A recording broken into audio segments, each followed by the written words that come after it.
Fala galera, ligados no canal Resenha de Aço, Super Bahia e Bahia na Europa, Jair Oliveira, para mais um vídeo. Dessa vez vamos fazer a análise da rodada 3, que finalizou ontem, terceira rodada do Campeonato Brasileiro da Série A. E eu já vou começar, antes de entrar na tabela, na classificação geral do Campeonato Brasileiro, falar do jogo do Bahia ontem.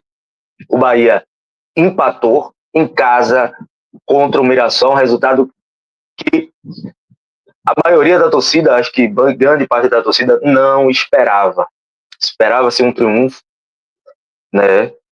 O Bahia que segue ainda sem vencer pelo Brasileiro.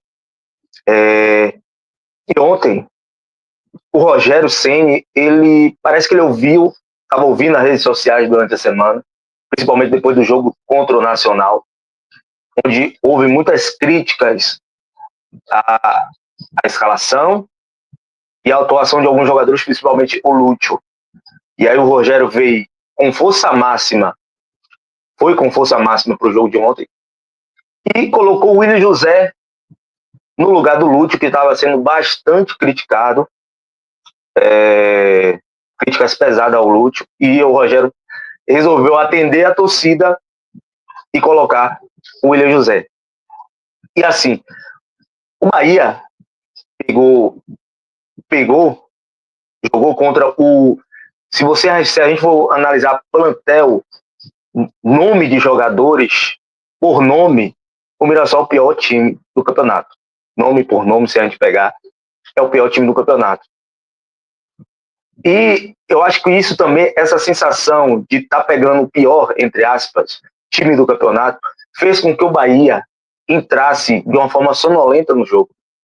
O Bahia não entrou no jogo, o Bahia foi sonolento, o Bahia achou que venceria de qualquer forma, a hora que quisesse vencer, venceria. E o Mirassol se aproveitou disso, dessa sonolência, para dominar o jogo. O Mirassol foi muito bem no jogo nos primeiros 20 minutos, 15, 20 minutos. E os jogadores têm que entender que não é o Campeonato Baiano acabou. O Campeonato Baiano acabou. Copa do Nordeste, só Deus sabe quando vai voltar. Porque nesses jogos de Campeonato Baiano e de Copa do Nordeste, onde o nível de enfrentamento é muito baixo, onde as qualidades da equipe adversária são muito baixas, onde o Bahia, mesmo sem jogar bem, onde o Bahia, mesmo entrando sonolento, mesmo entrando displicente, vencia os jogos. Porque os times adversários, quando achavam alguma oportunidade, não faziam o gol, não matavam o jogo, porque a qualidade técnica deles era baixa. Ontem, a gente pegou um time de Série A, que mesmo sendo a pior equipe na teoria, são equipes ainda muito qualificadas que não desperdiçam chances claras de gol. E foi isso que aconteceu. O Mirassol fez logo o gol aos 16 minutos, e detalhe desse gol é que é um gol que eu não via há muito tempo o Bahia tomar, que foi um gol de jogada trabalhada. O Mirassol envolveu o Bahia no passe ali no meio campo, passes rápidos, curtos, envolveu o Bahia, achou uma jogada na linha de fundo e foi um cruzamento consciente, foi quase um passe ali para o Gabriel, né, que o lateral do Mirassol deu. Então foi um gol de jogada trabalhada, coisa que o Bahia não sofria há muito tempo. Os gols que o Bahia vem tomando eram gols de jogada aleatória. É só lembrar o gol do Inter, um rebote, a bola vira de um lado para o outro, o cara chuta de primeira, o goleiro dá rebote, o Enéas Valencia faz o gol do Corinthians, o cruzamento na área, que a bola vai e o Canu não consegue chegar, o gol do Vice, né, que é um balão na área, que a bola passa por todo mundo e acaba entrando no gol. Então, são gols meio que aleatórios. O Bahia tomou um gol ontem de jogada trabalhada e foi envolvido. Depois do gol, o Bahia acordou, muitos erros de passe também de ambos os lados. O Bahia achou a chance com o Ademir, e aí não pode perder. Então esses tipos de gols, esses tipos de lance, que faz com que o torcedor fique receoso de de pensar grande, porque nós temos atacantes que, infelizmente, na cara do gol, eles erram demais. Aquela cavadinha, pelo amor de Deus, ele podia fazer tudo, mesmo que ele fez, aquela cavada para a linha de fundo. Poderia colocar no contrapé do goleiro, na saída do goleiro. Né? O gol, a cavadinha, pelo amor de Deus, não dá para perder um gol daquele. Ademir não é a primeira vez que ele perde gols absurdos. Então, é um jogador ainda importante, que cria muito, que tem a sua velocidade como sua principal característica, mas finalização, fazer gol, não é a de Ademir. Né? E aí o Bahia, né, chega ao gol na jogada de dois jogadores que vêm funcionando no Bahia, independente das partidas, que é o Juba, cruza, e o Pulga faz o gol. São os dois jogadores aí são os únicos, um dos poucos, na verdade, que são isentos de críticas, que vem fazendo valer a sua fase. Né? São dois jogadores, como eu falei, dois jogadores que vieram de uma Série B, né? Quando o Luciano Juba veio para o Bahia, estava no Sport na segunda divisão, e o Pulga veio pelo que fez no Ceará na segunda divisão. Então, dois jogadores que não tinham grandes expectativas sobre eles, que hoje são os melhores do Bahia. São os caras do Bahia, são os craques do Bahia. Juba e Pulga. Né? E que eles continuem. Daqui a pouco eu vou passar para análise nome a nome, né? Vou colocar a nota dos jogadores aqui. Dois jogadores do Bahia. Então, o Bahia faz o gol antes do intervalo. Parecia que o Bahia viraria o jogo, venceria com naturalidade, corrigiria os erros, né? Corrigiria a postura insolente, a postura indiferente ao jogo.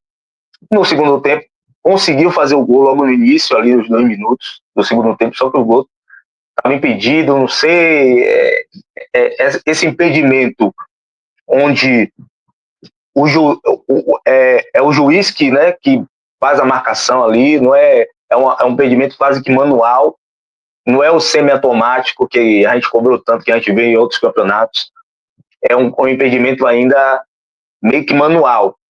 E aí, nesse impedimento, eu tenho totais dúvidas ainda se o David Duarte estava à frente, eu estava na mesma linha, mas o Bahia, depois desse lance, poucas chances,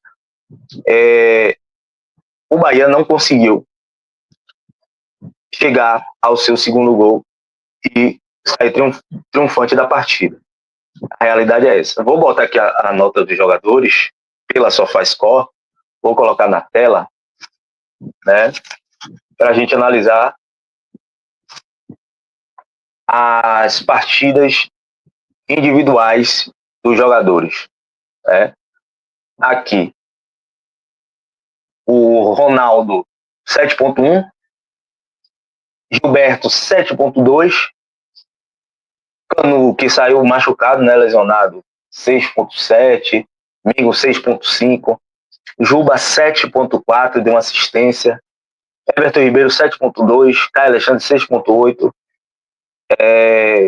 Jean Lucas 7.1, Ademir 6.3, o pior em campo, segundo a SofaScore do Bahia, e não é para menos, né?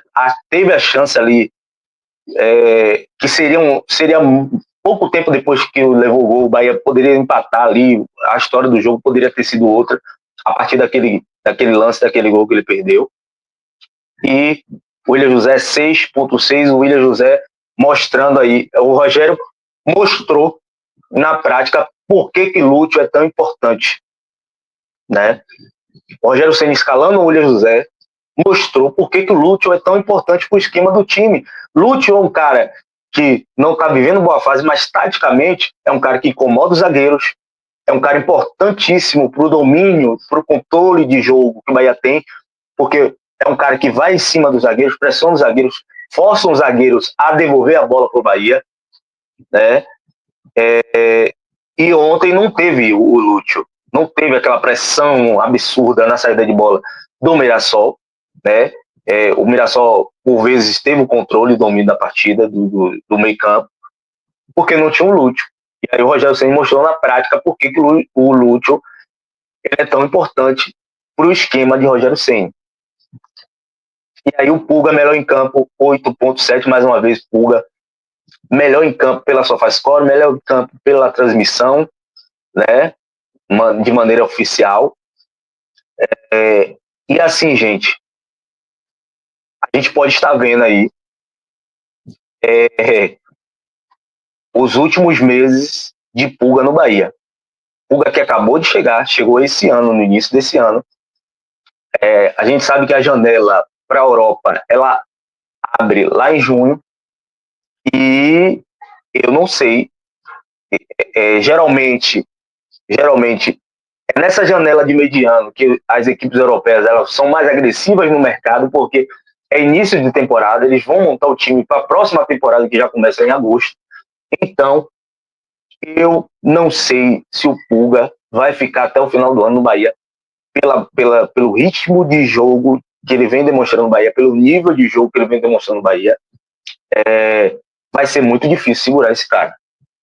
Vai ser muito difícil segurar o Pulga até o final do ano. É um jogador que vem se destacando em todos os campeonatos que o Bahia está disputando, se destacou no Baiano, foi o craque do Baiano, está se destacando na Copa do Nordeste, está se destacando no Brasileirão e está se destacando na Libertadores, que é a competição mais importante da América. E ele está sendo um de destaques desse início aí de Libertadores. Então, gente, dificilmente vamos torcer que o Bahia consiga segurar, porque com certeza, chegando a uma proposta agressiva, hoje para mim o Pulga vale mais de 100 milhões de reais, né? Vale mais de 100 milhões de reais, brincando, e com certeza uma proposta desse nível não vai ser difícil de chegar. Pela bola que o Pulga está jogando, não vai ser difícil. Então é isso. Passando aqui pela análise do jogo, eu vou já colocar também aqui para a gente analisar a tabela do campeonato, que, assim, gente, vamos lá, vou colocar aqui na tela para a gente analisar a posição do Bahia no Campeonato Brasileiro. Bahia hoje, ele é o 13º colocado, né? Deixa eu ver. Deixa eu ver a tabela, filho. Aí. Tabela do Campeonato Brasileiro. Flamengo em primeiro. Vou fazer análise do Bahia primeiro, né? Bahia é o 14º colocado. 3 pontos. Ainda não venceu. O Bahia, em termos de campeonato, é um time morno. É um time morno, que não tá frio e também não tá quente. É um time que não empolga, mas também não é uma completa decepção. É um time ainda que precisa de um triunfo para embalar. A sensação que eu tenho é essa, que o Bahia precisa de um triunfo para ganhar confiança, para começar a embalar no campeonato. Fora que a gente tem um fator que a gente não vivenciou há muito tempo. Há muito tempo, que é o quê? Você dividir atenções com Libertadores e Brasileiro, que são duas competições que você não pode negligenciar. Você não pode abrir mão da Libertadores e priorizar o Brasileiro, a não ser que você seja um Flamengo. O Flamengo está fazendo isso e está pagando preço. O Flamengo está priorizando o Brasileiro e na Libertadores ganhou fora do Táchira, mas perdeu em casa por Central Córdoba, que foi um resultado que ninguém não aceitou, né? Então o Bahia precisa ter, o Bahia está buscando esse equilíbrio de ser competitivo no Brasileiro e ser competitivo na Libertadores, e o Bahia está tendo essa dificuldade aí para engrenar no Campeonato Brasileiro, enquanto que na Libertadores a gente está bem. Estamos bem na Libertadores. Vencemos, conquistamos 4 pontos nos 2 primeiros jogos, e agora temos 2 jogos em casa para praticamente definir sua classificação. Então, é isso que eu tenho para falar do Bahia. Vamos passar pela tabela agora inteira. Como eu falei, o Flamengo está priorizando o Libertadores, ou está priorizando o Brasileiro, foi com força máxima contra o Grêmio, venceu fora de casa, venceu bem fora de casa o Grêmio. Praticamente pouco sofreu no jogo, fora de casa contra o Grêmio, é algo que não é qualquer equipe que faz. O Palmeiras venceu o Clássico, venceu bem um Clássico, o Corinthians, a revanche da final do Paulistão, 7 pontos, e algo que tudo indica, essa deverá ser a briga aí no Brasileiro, Flamengo e Palmeiras. Algo que tudo indica, não vejo hoje, como eu falei, se o Internacional quiser focar no Brasileiro, eu acho que o Internacional tem time para chegar também.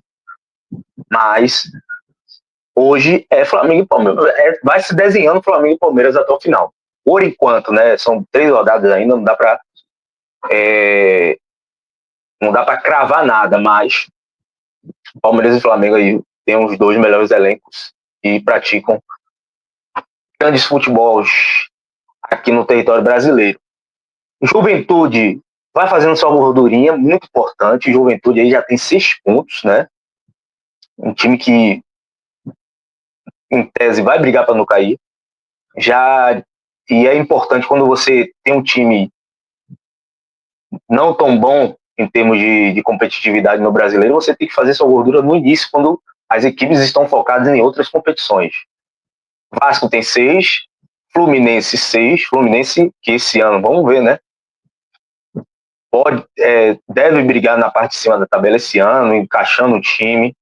Não tem um time ruim, né? Longe disso. Ano passado brigou para não cair, esse ano aí vai tentar buscar essa Libertadores aí. Tem 6 pontos, é o quinto, o Internacional o sexto. Já falei, uma grande equipe também que vai brigar na parte de cima da tabela. Fortaleza é o sétimo, 5 pontos aí. Fortaleza de pontinho em pontinho vai ficando ali. Não vem fazendo um grande ano, muitas críticas ao Fortaleza, mas no brasileiro tá por ali. Tá no patamar que a gente já acostumou a ver o Fortaleza, sempre brigando ali na parte de cima da tabela. Ceará fazendo gordurinha, 4 pontos.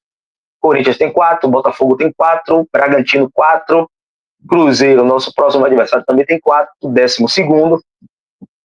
E falar do Cruzeiro, que é o nosso próximo adversário, está em crise. Gabigol foi barrado, Dudu foi barrado no jogo contra o São Paulo. São Paulo também que não veio uma boa fase, mas teve a chance de vencer o Cruzeiro. É um jogo, quinta-feira, é um jogo totalmente aberto. O Bahia tem totais condições de chegar lá no Mineirão e vencer o Cruzeiro. Não é nenhum absurdo. Desde que entre focado, como entrou nos jogos da Libertadores. Se entrar focado, se entrar com gana, se não for displicente no jogo, tem tudo para vencer o Cruzeiro lá. O Cruzeiro está muita crise, muita pressão para cima do técnico, para cima do dono do Cruzeiro, que falou que errou em algumas contratações que ele fez, né?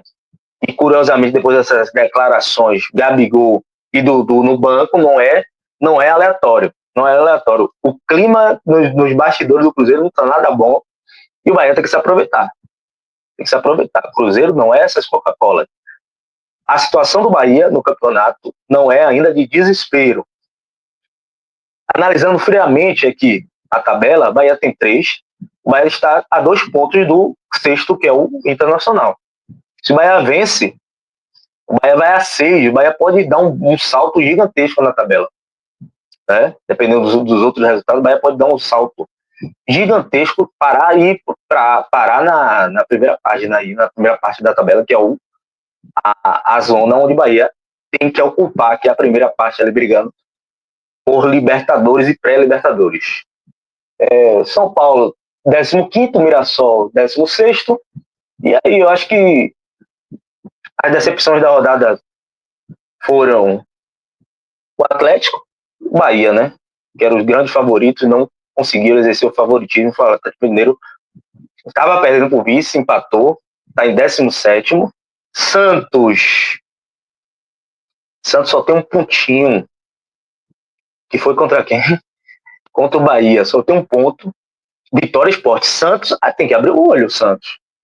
O Santos não tem time para brigar para não cair. Eu não vejo o Santos com time para passar perrengue no brasileiro.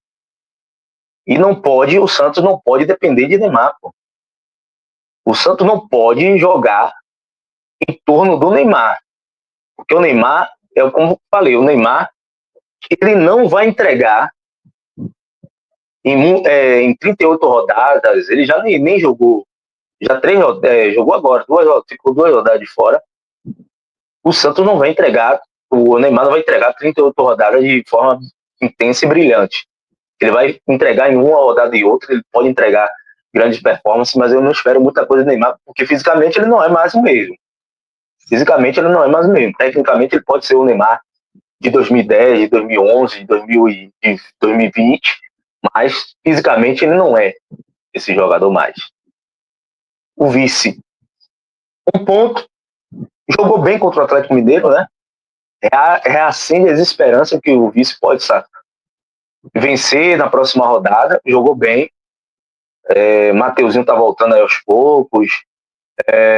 O sistema defensivo ainda do Vitória preocupa ainda eles, mas pelo menos jogou bem. É o que fica aí para desse jogo contra o Atlético.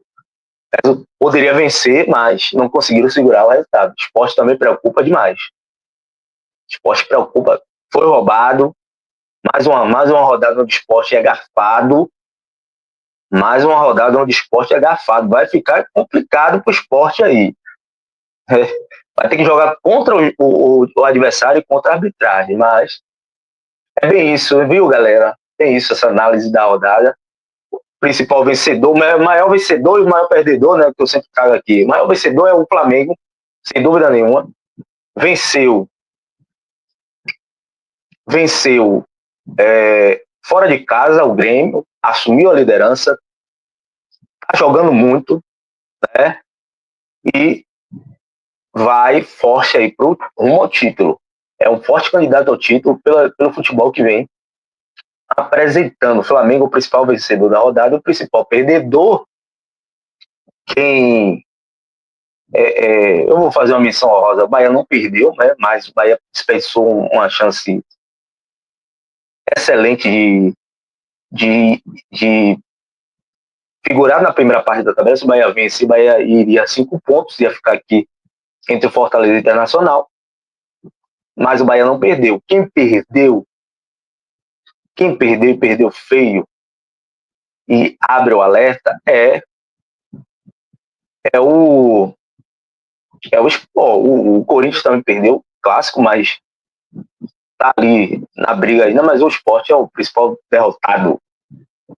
O que mais lamenta, o que mais tá chorando, porque foi pela lanterna. Né? Se o maior vencedor com triunfo foi a liderança, que é o Flamengo, o Sport com a derrota é o lanterna e tá preocupando demais o seu torcedor.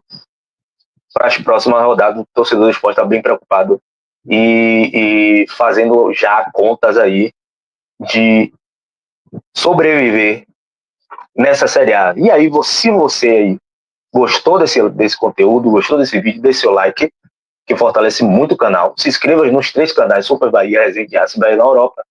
E compartilhe com seus amigos esse vídeo para que outros tricolores, outras pessoas consigam ver e debater esse conteúdo. Valeu? Tamo junto, galera, e bora!